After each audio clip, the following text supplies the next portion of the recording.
Welcome to the Mastering the Game podcast. I'm your host, Jermaine Harris.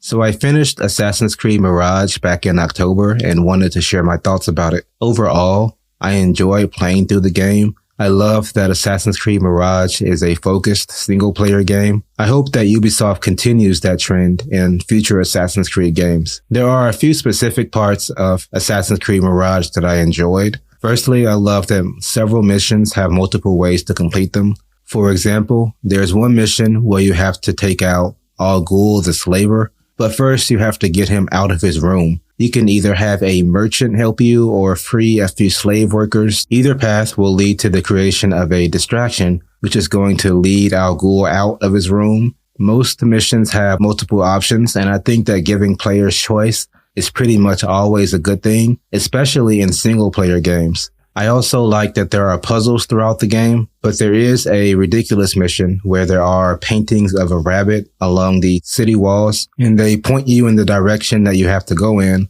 But there are a couple times where they don't give you enough direction. So in my opinion, that mission wasn't designed very well, but I can appreciate what they're going for in having a more unique way to tell you where to go, basically. Thirdly, I like that there are several optional missions you can complete throughout the game. And as you would expect from pretty much all AAA games these days, there are collectibles.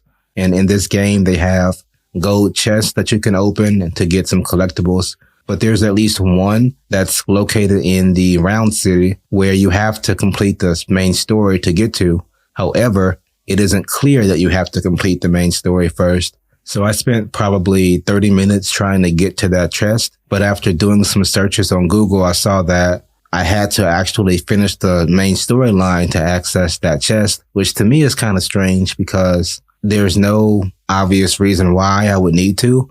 I just think my experience would have been a bit better if it was obvious from the get-go that I had to finish up the actual story before doing the side missions. Although Mirage isn't perfect, I'm definitely glad I played it.